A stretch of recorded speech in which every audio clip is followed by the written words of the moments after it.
Here's a question we're asking today. How can real estate professionals like you avoid becoming a lowest price commodity? And for this is for the audience. We talked about this before, but more for the audience to clarify what this question is.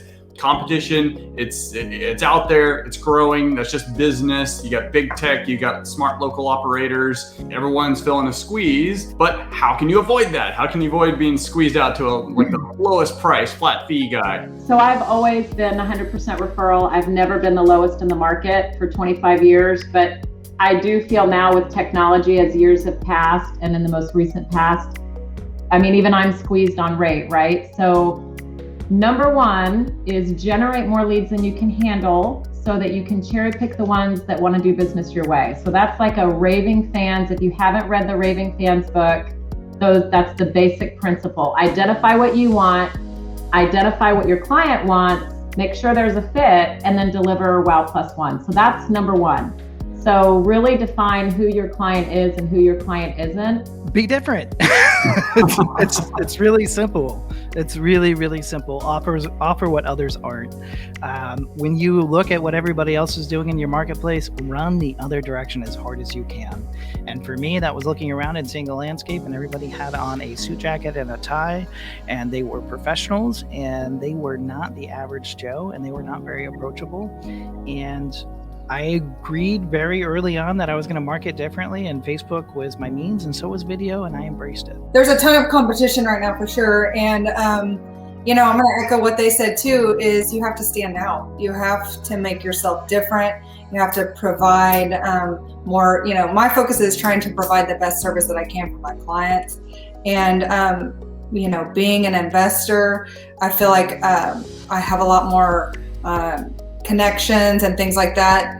That's actually, I've always wanted to flip houses, and once I started doing that, I feel like my business went up because they love the idea of flipping houses, and so now, client needs their carpets cleaned, or they need paint, or they need whatever, they need, they know they can call me because I have all those connections. Yeah. For sure. That's really helped. And, I focus on my warm market. That's where I try to nurture all of my business, like she said, becoming having Raving Fans. That's what I try to do. I try to stay, top of mind for all of my warm market, because that's where all my leads come. I think the absolute number one way they could do that is by picking a niche. I think the riches are in the niches. I think that, similar to what the other people who were on said, your other guests, it's a crowded marketplace right now. Real estate's crazy, especially if you're a real estate agent. I really think that specializing in real estate as a whole is only going to get you so far. I think that picking a niche, you have to ask yourself, what specific value can I bring to the market? Not just, okay, I'm a real estate agent, I'm going to run around and, try to get any old listing I could. And Chris, I actually learned that the hard way. So when I jumped into real estate full time, I thought, hey, I have a real estate license. I don't have to specialize in anything. I'll just run around, try to get any old listing I can, try to strum up business and make a career for myself. But by doing that, I realized, I'm only getting so far. I have to stop, reevaluate my business and where I'm at, and figure out, what am I going to specialize in? What am I going to be known for? And that's how I got into short sales. So the way I survive is whiskey, but the way I survive the market is, I've been here, I've seen all the ups and downs. I was here in subprime, I was here in Wall Street reform, I was here when George Bush was giving the tax credits away. I was here in The Big Short. I lived The Big Short. If you haven't seen the movie, I'm sure you have. Yes.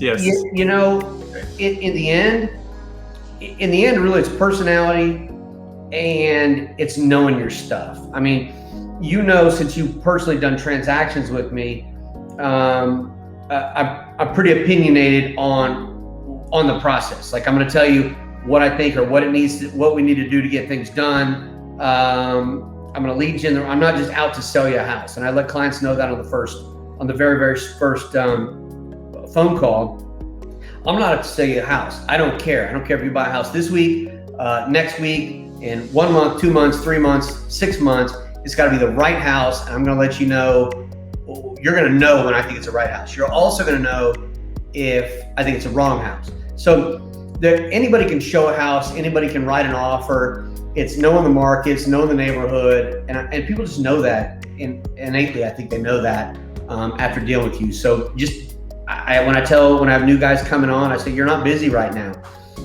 You need to print out, 5, 10 houses and go look at them. And then the next day, look at a different area, different price points, and memorize the market. And that's the way I think to get credibility, not be a commodity. Know the market inside and out. And people would understand that. Well, to not be the lowest price commodity, you have to value the relationships. And that's why all of us are in business. Now, I'm a search engine engineer. I'm a data person. And if I can build relationships using a couple techniques that I'm going to tell you, certainly you could do better than me. I don't even have any hair, right? What I've learned in coaching tens of thousands of real estate agents and insurance agents and dentists and chiropractors and whatnot is that you have the power of relationship right here in your phone. What most people don't realize is literally, like I can see that Jamie just sent me a message. Here it is. She was wondering whether I was going to make it in the event. Here it is, right? Here's the text message that she sent me. And I could reply with words, which is what most people would do. But instead, I'm going to hit this camera button on the left side. And I'm going to hit video. I'm going to say right here, Jamie, I am so happy to see you. I'm with Chris right now. Looking forward to seeing you also in the show Real Estate Hacking Live. And there, I just made a video. It's a 9-second video. I'm pressing send. And now I've replied with this video. What do you think the difference is, Chris, replying with video versus just typing out some words with my thumbs? Oh, it's huge. I mean, even if you ignore the fact that a lot of language gets lost in translation from text, Yeah. The video, the voice tone, and of course the extra effort that speaks volumes. Yeah. These were great tips to really set you apart in whatever business you're in. You just have to be different. Be different. Something different. Stand out. Stand out. Be yourself. Don't give value. Mm-hmm. And send video messages.